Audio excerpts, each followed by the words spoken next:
Olá, mais um JM Informa. O presidente Jair Bolsonaro se irritou com um homem que implorou pela redução do preço do arroz, enquanto provocava aglomeração em uma feira permanente do Cruzeiro, no Distrito Federal, neste domingo. Bolsonaro, baixe o preço do arroz, por favor. Não aguento mais, disse o homem ao presidente, que posava com apoiadores para uma selfie, sem máscara de proteção contra o coronavírus. Tu queres que eu baixe na canetada? Você quer que eu tabele? Se você quiser que eu tabele, eu tabelo. Mas você vai comprar lá na Venezuela, respondeu Bolsonaro ao homem. Aí o homem foi embora após a intervenção do presidente. Presidente, isso é coisa que se fale. Outra coisa também que eu não concordo, hein? O presidente Jair Bolsonaro afirmou que o Coronavac não será adquirida pelo governo federal, independente da autorização da Agência Nacional de Vigilância Sanitária, a Anvisa. Isso é bronca que você tem com Dória? Então, por favor, os brasileiros não merecem isso. Resolva de outra maneira, mas não desta maneira, não comprando a vacina, se ela for aprovada pela Anvisa. Presidente, você é presidente ou... Vamos deixar o povo resolver, né? Agentes da Prefeitura do Rio de Janeiro registraram entre junho e outubro 8.238 infrações pela falta do uso de máscara de proteção contra o Covid-19. Este número representa 82% do total de multas aplicadas pelas autoridades municipais em 139 dias de fiscalização durante a pandemia. Ao todo, são 9.959 infrações sanitárias diversas entre os dias 5 de junho a 22 de outubro. Das 8.238 pessoas multadas pela falta de uso de máscaras, 7.769 estavam em vias públicas e 469 foram flagradas dentro de estabelecimentos comerciais. Outras 403 multas foram aplicadas por aglomeração em estabelecimentos, incluindo formação irregular de filas. No geral, 8.147 atuações foram aplicadas em pessoas físicas por meio de CPF e 1.812 em pessoas jurídicas. Não adianta aplicar, o pessoal não está nem aí.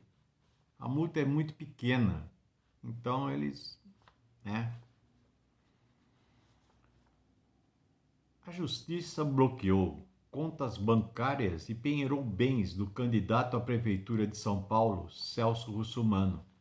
A ação cobra o deputado federal pelo não pagamento de aluguéis para a empresa proprietária do imóvel que abrigou o bar do Alemão em Brasília. No processo, o parlamentar é citado como sócio e administrador do estabelecimento.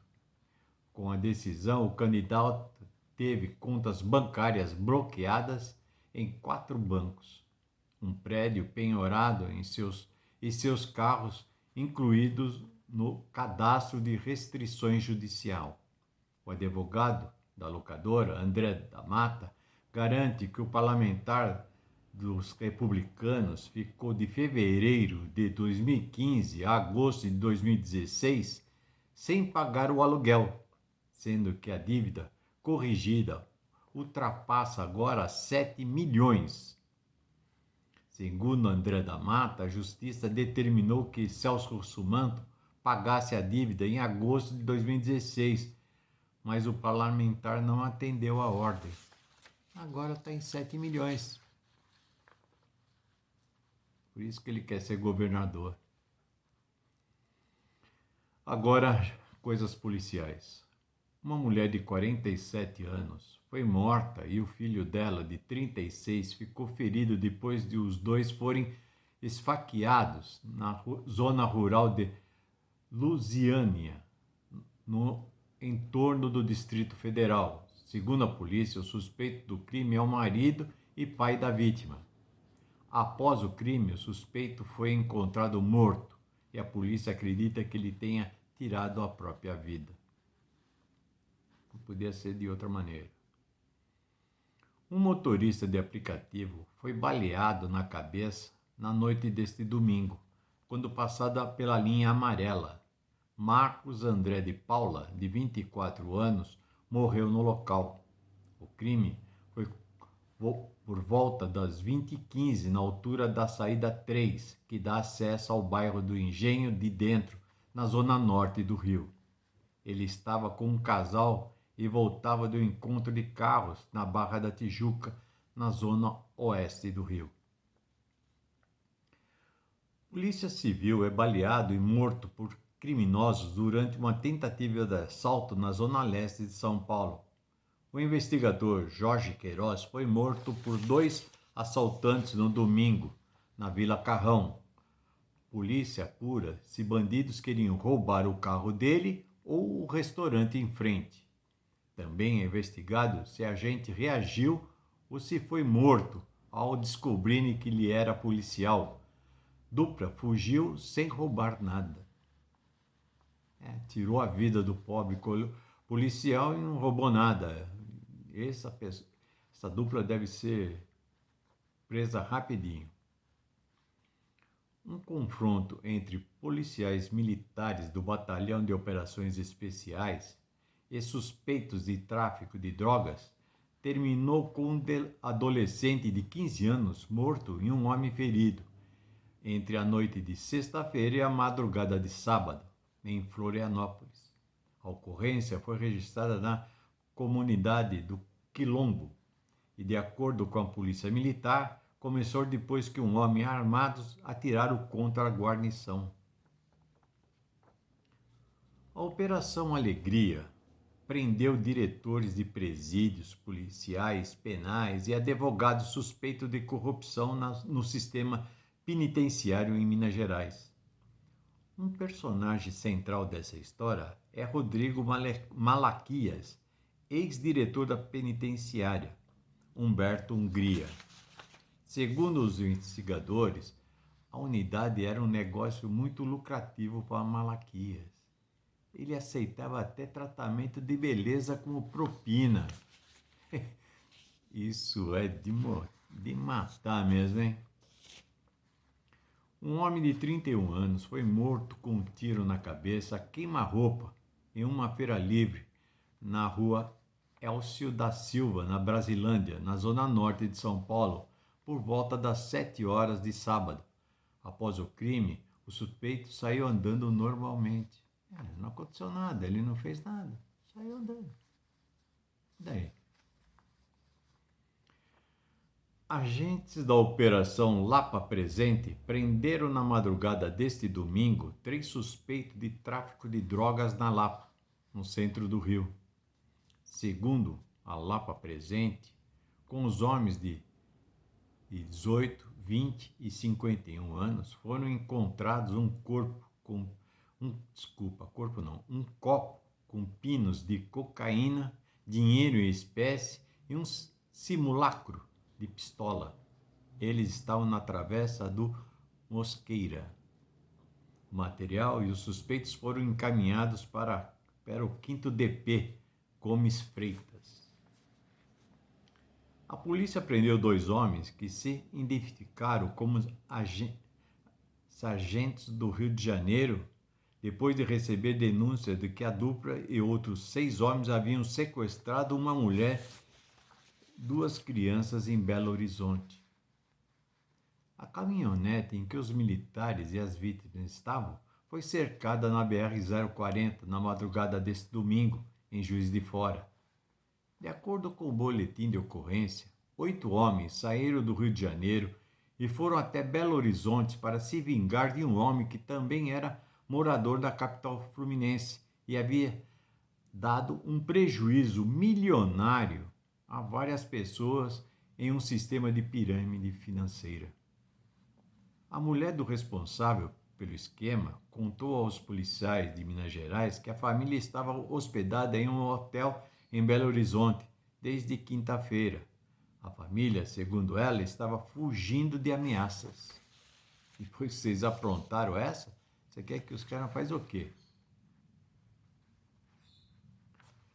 A Delegacia de Atendimento ao Turista prendeu em São João do Meriti, na Baixada Fluminense, o suspeito de ter esfaqueado um homem francês em Ipanema, na zona sul do Rio de Janeiro, no dia 19 de outubro. Segundo a polícia, a vítima é um comissário de empresa aérea, a Air France, e se encontra em estado muito crítico no Hospital Miguel Couto, também na zona sul, após ter recebido 5 facadas. Um homem foi baleado no início da manhã deste domingo em um baile funk no bairro Amendoeira, em São Gonçalo, região metropolitana do Rio. Policiais do 7º Batalhão informaram que o homem, identificado apenas como Ricardo, foi deixado por um motorista de transporte por aplicativo às 6h45 no Hospital Estadual Alberto Torres, do bairro do Calumbé. Segundo os PMs, Ricardo estava em um baile funk na comunidade da Alma. Ele teria se desentendido com uma pessoa que atirou pelas costas. A vítima, que não possui antecedentes criminais, foi atingida no fígado. O caso foi registrado no 74DP, Alcântara. Um casal de gay afirma que foi agredido por seguranças em uma boate em São Gonçalo, na região metropolitana do Rio. Uma das vítimas teve 3 dedos do pé quebrados e quase teve a orelha direita arrancada. O outro teve ferimentos no rosto. O caso aconteceu na noite de sexta-feira na casa de show Vitage Club e foi registrado em São Gonçalo. Na nota, a boate afirmou que os dois não foram tratados de forma preconceituosa e que os segurança os conduziram para fora da boate porque houve uma troca de agressões dentro do estabelecimento. Agora, né? Não tem jeito. Esse aqui é de esporte e eu não acredito que tenha acontecido isso, mas as notícias falam por si. Depois da festa pela conquista do 3º título da Série A2 do Campeonato Paulista, há 11 dias, os jogadores, integrantes da comissão técnica e funcionários do São Caetano divulgaram nota nesta sexta-feira afirmando que não entrarão em campo contra o Pelotas nesse sábado, pela Série D do Brasileirão, por causa dos salários atrasados. Em nota oficial, o grupo afirma que essa é difícil decisão, porém necessária. Foi tomada devido ao não recebimento dos honorários dos últimos meses, direito fundamental de todo trabalhador. Por conta dessa situação, atraso de salário, que se arrasta pelos últimos meses no clube. O São Caetano entrou em campo, mas entregou o jogo, perdeu de 9-0. Era preferível não ter entrado, viu, filho? É preferível. Agora uma curiosidade. As 7 maravilhas do mundo antigo, quais são? Quem as escolheu e o que aconteceu com elas? Elas são o ápice da engenharia, da arquitetura e da beleza artística da antiguidade. Cada uma das 7 maravilhas do mundo antigo pode ser considerada individualmente uma obra arquitetônica surpreendente ou um feito da imaginação e engenharia humana. Juntas, formam um guia de viagens da antiguidade que desafia as limitações do tempo e, literalmente, almeja os céus. Trata-se de uma pirâmide com mausoléu, um templo, duas estátuas, um farol e um jardim quase mítico.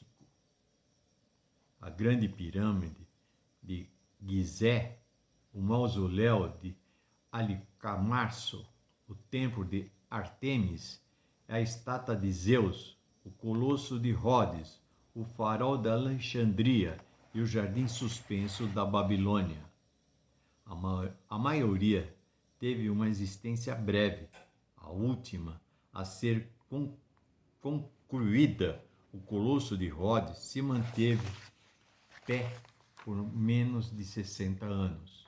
O jardim suspenso da Babilônia possivelmente nunca existiu. Atualmente, apenas uma resistência praticamente intacta, a grande pirâmide de Gizé. Mas as maravilhas do mundo antigo continuam a povoar nossas imaginações. A sua importância segue até hoje. Foram elas que estabeleceram as bases para o homem poder alcançar. Tem coisas que a gente imagina que aconteceu, né? Esse Jardim da Babilônia, todo mundo fala dele maravilhosamente e nunca existiu. Agora, coisas da TV. Alessandra Scatena vem aos poucos tentando se desvencilhar do luto após a perda do marido, o empresário Rogério Gerbadi, morto em julho deste ano por complicações pelo Covid-19. Neste domingo, a apresentadora compartilhou com as fãs uma série de fotos em que parece com os filhos, Henrico, de 16 anos, e Stefano, de 9. Na legenda, ela falou sobre superação. Assim vamos tentando, mas creio que Deus, que é maravilhoso, minha família, meus filhos e minha vida. Adriane Galisteu se juntou à equipe do projeto Rango Solidário e distribuiu comida para moradores de rua em São Paulo. Que coisa bonita, né? Muito bom. Gustavo Lima se apresenta para a alta sociedade em São Paulo. O cantor foi uma das atrações do aniversário do empresário Rogério Bonadio, diretor comercial de uma empresa do ramo automobilístico.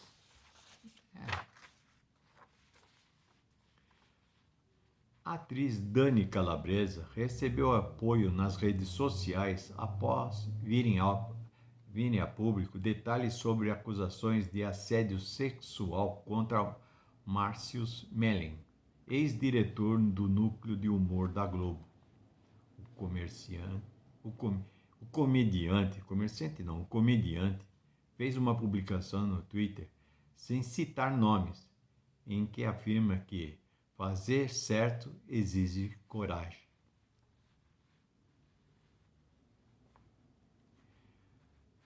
A Justiça revogou nesta quinta-feira a decisão que determinava a penhora de R$ 8.243 das contas da atriz Giovanna Antonelli para pagar dívida decorrente de uma ação de 2015 que ela chegou a ganhar em primeira instância, mas perdeu nas duas instâncias seguintes. Segundo o Tribunal de Justiça do Rio, a intimação para Giovanna Antonelli fizesse o pagamento da dívida foi feita em nome de um advogado que não a representa mais, o que o juiz entendeu que pode ter prejudicado a intimação da atriz a respeito do cumprimento da sentença. Eles arrumam tudo para fazer. A justiça tem cada saída que, se você roubar uma manteiga no supermercado, você vai preso, fica preso lá, sei lá quanto tempo. Agora, você tem dinheiro e é uma pessoa conhecida, eles arrumam um jeitinho. O intérprete do médico Laerte em Laços de Família, Luciano Quirino, concilia a carreira de ator com outra profissão há cerca de 7 anos, corretor de imóveis. Atualmente, ele tem uma empresa que empreendimentos imobiliários e conta que já fez negócios para colega do meio artístico.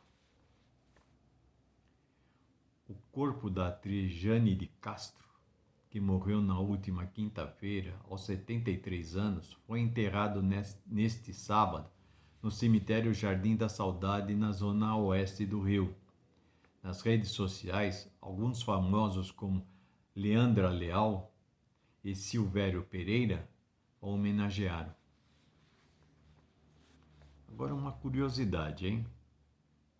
Preste muito bem atenção. O Lata Velha é um dos grandes trunfos do Caldeirão do Hulk, programa vespertino dos sábados na TV Globo. Criado em 2005, o quadro é um dos grandes representantes do traço existencialista do programa comandado por Luciano Huck. Suspeitando pessoas de classe baixa, pessoas de classe baixa a situações vexatórias em troca da reforma de um carro, a dinâmica, inspirada no programa Pink My Head, da MTV, no entanto, nem sempre acerta a mão ao mexer nos possantes dos telespectadores voluntários. Quer dizer que tudo que é feito ali só aparece na televisão, só aparece na TV, né? Aquilo que foi bem feito. Aquilo que eles fizeram uma porcaria não aparece, eles nem põem no ar. E some com a pessoa não falar nada. É brincadeira, né? Só tem nome. Pensamento do dia. Saudades é um sentimento que, quando não cabe no coração, escorre pelos olhos. Isso é uma grande verdade. Use máscara. Ela protege você e o próximo. E até amanhã, se Deus quiser. Ele há de querer.